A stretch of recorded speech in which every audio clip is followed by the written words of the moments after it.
Well, we had waited long enough. A month of repairs and cleaning had passed, and it was finally time to leave Fort Lauderdale and head out to Key West. Morning, everyone. Woo! Guess what today is?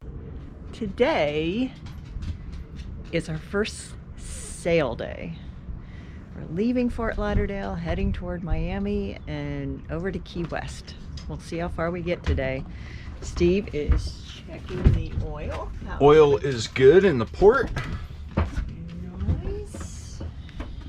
And let's go check the starboard.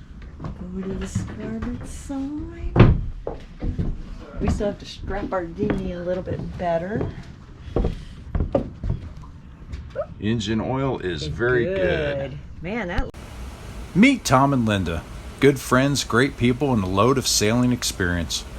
They offered to help us with our initial sail, and since this was our actual first sail on Makani, we jumped at the opportunity to head out with extra experience in hands.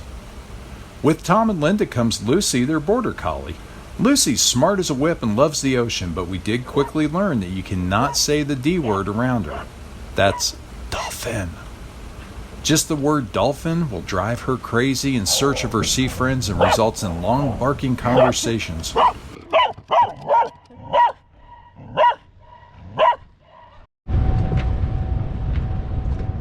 Bridge number 1. And you did it by yourself, baby. That's awesome. I didn't do it by myself. I had Mary telling me what to do. No, you handled it. Leaving Sunrise Bay, we traveled down the New River to the fuel docks right before the inlet to the Atlantic Ocean.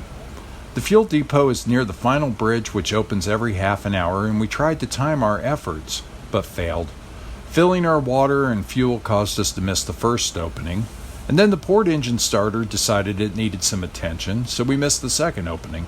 Not a great start to the day, but we didn't care. The sky was beautiful, the wind was perfect, and we were finally moving. We were unsure of how the dinghy would ride, so we used trucker straps to add some peace of mind for us. One of the two davits had been bent prior to our purchase, a common problem for the 440 models, so we thought playing it safe was our best route. Good. Lucy. Yeah. Connie has wings. Leaving the inlet, we wasted no time in raising the mainsail. What a beautiful sight to see it up at last filled with wind. Next, we moved to unfurl the jib. With 2 full sails, we were ready to take to sea.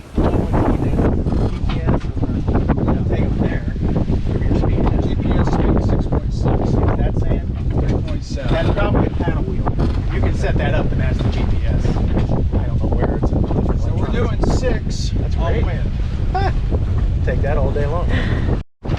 Yeah, baby, 6.5 knots. Yeah. Yeah. Moving. Wind power. Before shutting down the engines, I asked Mary to go check the props. One of the engines felt like it was lagging, and I just wanted to make sure we didn't have anything wrapped around the prop. It was all good. Our first sail. First sail out. What do you think? I think she handles pretty good. She's a little squeaky. I'm going to find some oil patches for wherever she's squeaking out. But we've been getting a good 6 knots out of a 10-knot wind. Yeah. And that's pretty impressive. We've been on a good main reach all the way down, passing Little Miami.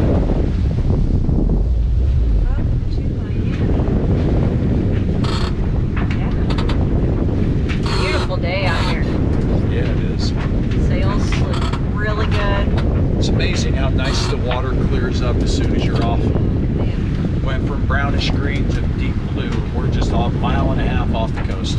I just looked at our escape hatch. Yep. Oh my god, the watercolor out of the escape hatch is gorgeous. The watercolor flowing through the escape hatch is beautiful. Wait a minute. What? No. Wait, what? A beautiful day of sailing ended near Miami and our anchorage at Key Biscayne Bay. We felt really good about the day. Great weather, full sails, great company. Time for some food and rest.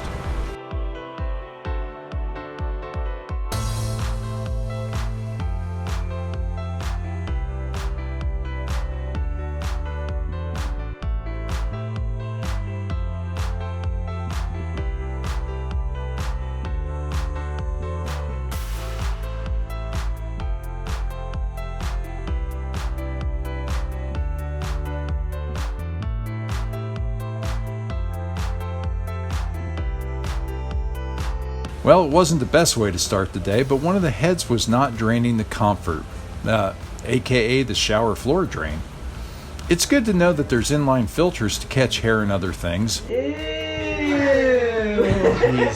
bad to learn that they've been collecting there for the past 5 years unchecked.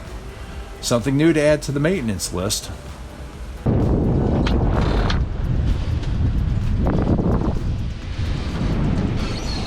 We've started getting in the groove with Makani today and noticing the little quirks that she has. Got this guy out racing us over here, this monohaul. He's hauling it. Our guy here's not hauling it so well, but we're still in one reef just because of the twisty situation on the halyard.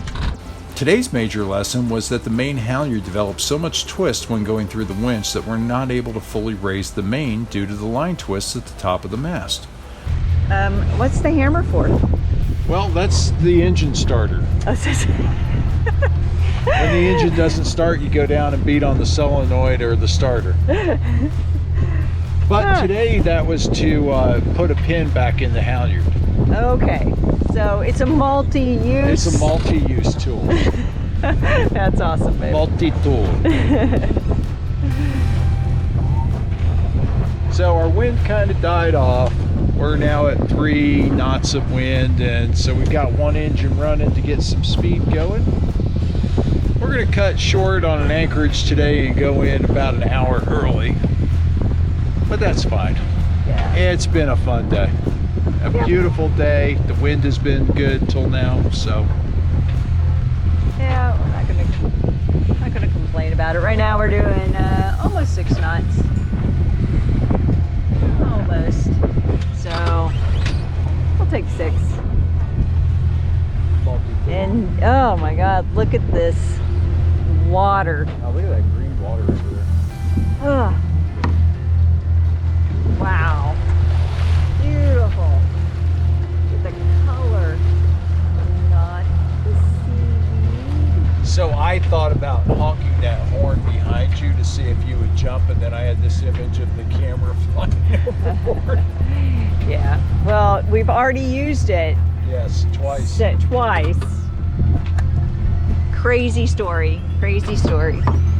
So this one motorboat was coming directly at us, and No one at the helm. nobody was at the helm, but we didn't know it. So Steve gave him 5 blasts, no response. Another 5 blasts, no response. So we got out of the way, and thank goodness we did. Nobody was at the helm. They were just cruising. They didn't care. They were down maybe having a lunch or something. Yeah, not paying attention. We were in full sail. It's like, ugh. So there you go. Even though we had the right of way, we were the stand-on vessel, not supposed to make a move, we moved to avoid the collision. He would have hauled right over us too. Oh, yes. Man, he was booking. We could have gotten a new boat. Oh my, we would have, that would have been a catastrophe. Yeah. He was hauling. Dangerous. That'd be dangerous interesting to see which one survived, the 2006 Lagoon or the multi-million-dollar yacht. Yeah, I think that he would have, because he was like the hammer and we were like the tail. He was moving. He was, what was it, Well, it wasn't well driven, I'll tell you that. No, I can't remember the name of the boat. Well putrid. Well putrid. Well done. It was well done. That was it. He was baked. Oh my God. Bad. Removing the twist shackle from the sailhead was a great help. I guess we'll have to add a twist shackle to our chore list for the masthead. Good job, Wesley. I'll most likely kill you in the morning. Yep. Quick to finish our chores, we spend another wonderful night anchored in the Florida Keys. Someone's ready. It's like, this is the way it's gonna go. I actually have a map pulled up.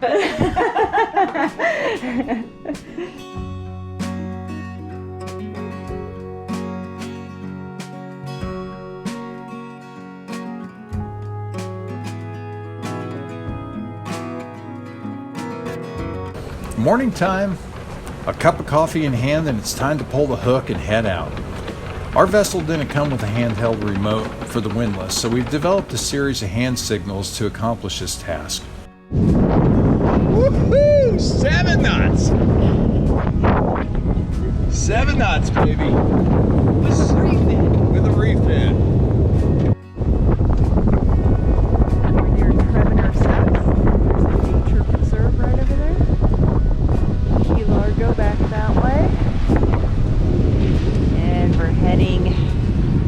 Southwest towards Key West. After a few hours of motor sailing, we noticed the alternators had stopped working. Kind of figured it was just another quirk to look at later, but shortly after we started getting low battery alarms. It turns out that the belts on our alternators were shredding. Here's when I did a quick flashback to Fort Lauderdale and the mechanics telling me that they were having issues putting the belts and not sitting correctly on the alternators. And, I quote here, they thought it would be okay. Well, that was wrong. We cleaned up the belts as best we could and tightened them, but it was obvious that new belts were needed. Long story short, they had installed the incorrect belts and they were too wide for the pulleys. Not only that, but the belts that I had as spares were also the incorrect belts. Fortunately, they shredded themselves down far enough that they should work and we should be able to make it to Key West to get new parts. We lost the wind. It's kind of behind us. Yeah, what is that, 6-5? So there's not good sailing on this lady with 5 pretty much right behind us. So we are motoring. We're motoring. What's the price of diesel? Yeah. And we're avoiding crab pots, which... Avoiding crabby pots.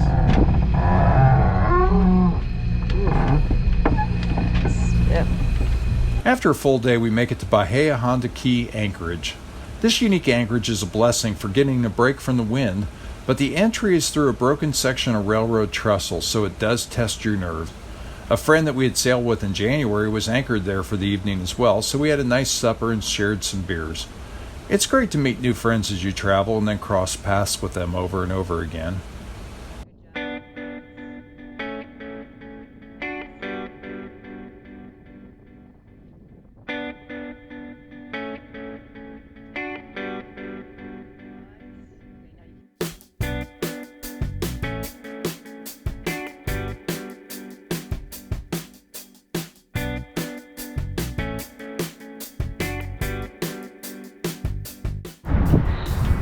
Boss. All right, day 4. Here we go.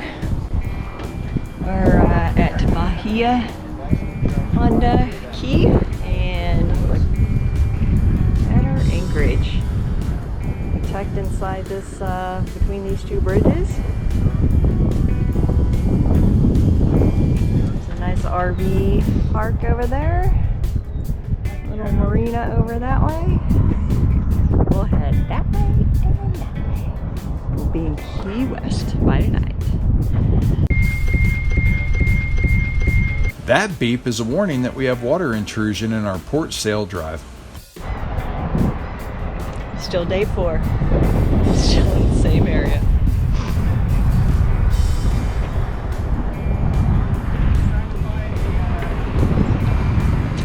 Yeah, we had Fool's Light come on, one of the Port Yanmar engine with water upfill, and so now we weren't able to clear what's going on.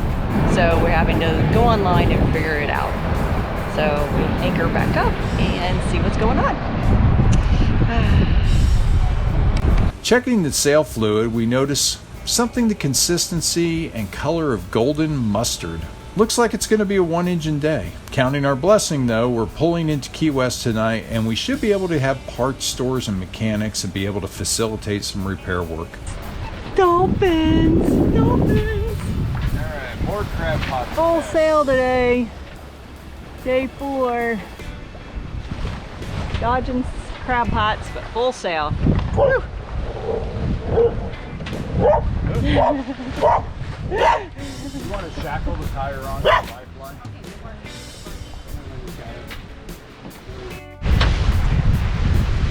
Beautiful full sail. Have a little bit of issue down here toward the foot where it's punched. It's like the sail isn't quite the right size or something. Approaching Key West, the wind started to die down, so we began coming in on one engine. There were plenty of anchorages in Key West, so we found the closest one, and the bottom didn't seem to be holding the anchor. We pulled and reset a few times, even pulling up an old crab trap on one try. At this point, we decided to reposition and make another attempt when, yep, we ran aground. Our 4.5-foot draft at low tide with one engine resulted in us spinning into a sandbank and getting stuck. Thank God for Towboat US. No, we're moving. Woo! We're moving. Yeah. All boots.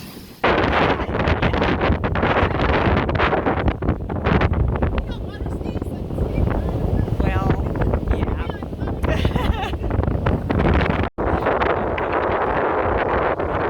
yeah.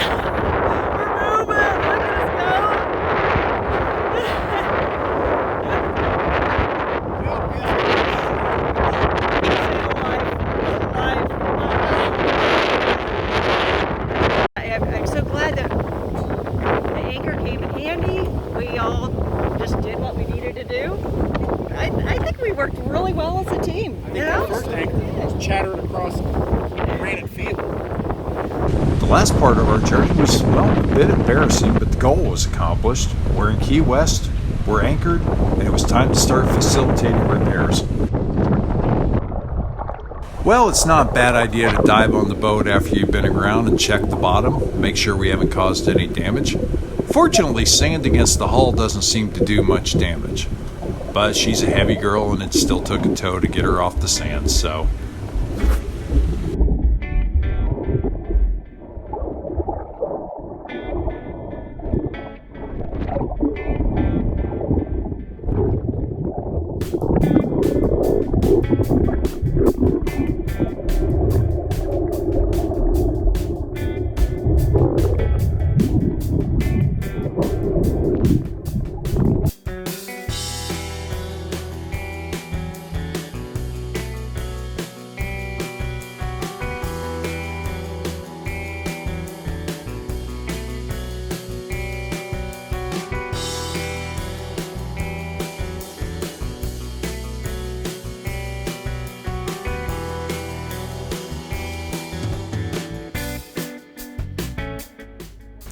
Coming up in our next episode, we make our repairs, find out limitations to owning a large boat in a small port, say goodbye to Tom and Linda, and start our first solo overnight on Makani en route toward Texas.